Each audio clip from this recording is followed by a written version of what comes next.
Secrets of the Stone City, Petra. Imagine a city carved entirely into rock. No bricks, no blocks stacked on top of each other. Every wall, every doorway, every column was cut directly into solid rock. This is not just one monument. It is an entire city, shaped by removing stone. Tombs, temples, massive facades, stairways, altars, and living spaces were all carved mountain by mountain. The builders did not bring materials to the site. The site itself became the material. The work required precision and patience. One wrong cut could not be repaired. Each façade had to be planned before the first strike of the tool. Marks left in the stone still show how the rock was slowly shaped, layer by layer, into something meaningful. Some structures rise several stories high, their columns and decorations perfectly aligned. Others are hidden in cliffs or tucked away along narrow paths. From a distance, the rock seems natural and untouched. But as you get closer, human intention becomes impossible to ignore. Carving an entire city into stone was not only an artistic decision, it was practical. Stone protected the interiors from heat, wind, and time.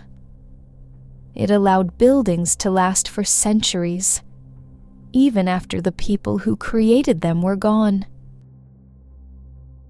What remains today is silence and stone, but the scale of the work speaks clearly. This was not the effort of a small group or a short moment in history. It was the result of generations shaping the landscape with purpose, discipline, and extraordinary skill. You might wonder, how could a city carved entirely from stone survive in the desert? The answer is water. The people here were masters of their environment. They built an advanced water system with channels, dams, and cisterns that collected rain and spring water. Every drop was carefully guided to where it was needed. Water reached homes, temples, and public spaces, even in the hottest months. This clever system allowed the city to thrive in the desert, where survival would have been impossible without planning. Gardens could grow, fountains could flow, and baths could stay full for the people. With water came wealth. The city became a center of trade. Caravans of spices, incense, and goods traveled through the desert, stopping here. Merchants, travelers, and workers brought stories, money, and culture. The city was not just a place to live, it was a hub of life, energy, and exchange. Living here required skill, knowledge, and cooperation. Every part of the water system had to work perfectly. A small mistake could leave people without water. And yet, they managed it for centuries. The desert around the city was harsh, but inside, it was a thriving, organized, and prosperous place. The stone city was alive not only because of its buildings, but because of the people and the life they built with water, trade, and clever design. The city was not only carved into stone and supplied with water, it was also full of meaning.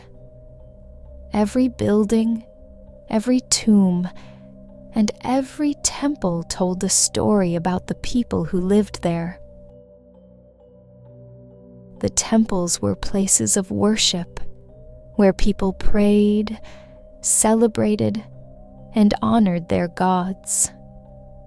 They were carefully designed to show respect and power, with tall columns and detailed carvings that inspired awe.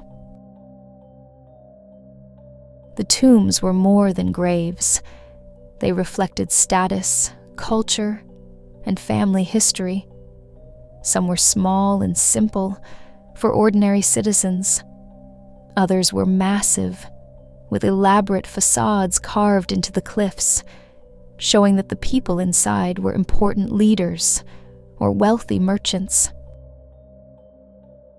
The facades and stairways were both practical and symbolic. They guided visitors through the city, leading them from one sacred or important place to another.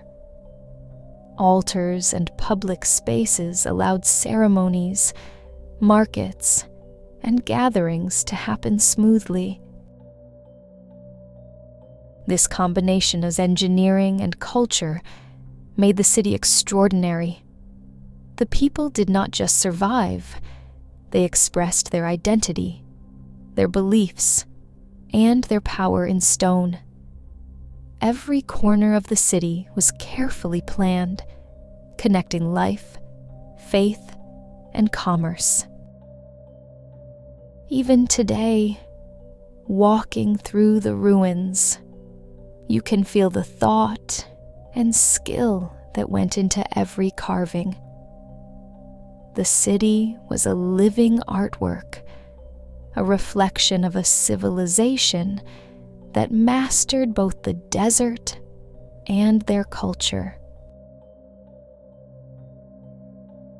For centuries, this stone city thrived in the desert. People lived, traded, prayed, and celebrated here. But slowly, something changed. The city began to empty. Traders stopped coming as new routes were discovered. Earthquakes shook the cliffs, damaging buildings and water channels. Without water flowing properly, life became harder. The desert began to reclaim what had been carved so carefully. Over time, the people left. Families moved to safer lands. The temples, tombs, and homes were abandoned. Nature began to cover the streets, and the wind carried away the sounds of daily life. Yet, Petra did not disappear completely. Its stone walls and carved facades survived, keeping the memory of the city alive. Travelers would occasionally speak of a city in the rocks, but most of the world forgot its existence. Even today, the city holds many secrets. Archaeologists have uncovered some tombs, temples, and hidden chambers, but most of the site remains unexplored. Every new discovery raises more questions than answers. Who lived here? What rituals did they perform? How did they manage such a perfect balance of life in the desert? Petra's disappearance is part of its mystery. It shows how even the greatest civilizations can fade, yet leave a story carved in stone, waiting for those curious enough to look. Visiting Petra is like walking through a living museum carved in stone. The journey begins at the Siq, a narrow, winding canyon that stretches for almost a mile. The tall cliffs on each side hide the city from view, building suspense. When the path suddenly opens, the famous façade of Al-Khazniya, the treasury, appears. The sight is breathtaking, towering, intricate, and impossible to ignore.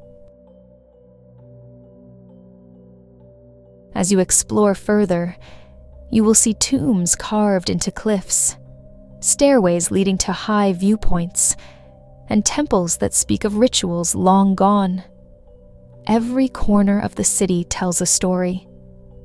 You can imagine traders passing through with their goods, families walking home from the market, or priests performing ceremonies in sacred spaces. The experience is not only visual. You can touch the stone walls, feeling the marks of ancient tools. You can climb stairways to panoramic views over the valley and imagine the city alive with people. You can walk along ancient streets, quiet now, but full of echoes from the past. Petra today is also a place of learning. Archaeologists continue to uncover its secrets, revealing more about how the Nabateans lived, traded, and created this masterpiece. Visitors help preserve the city by walking carefully, respecting the delicate stone, and learning about the incredible ingenuity of its builders. In Petra, the past is not just history, it is an experience. You can feel the desert wind, see the shifting colors of the rock at sunrise and sunset, and understand why this city was so remarkable. It is a place that inspires awe, curiosity, and respect, a bridge between thousands of years ago and the world today.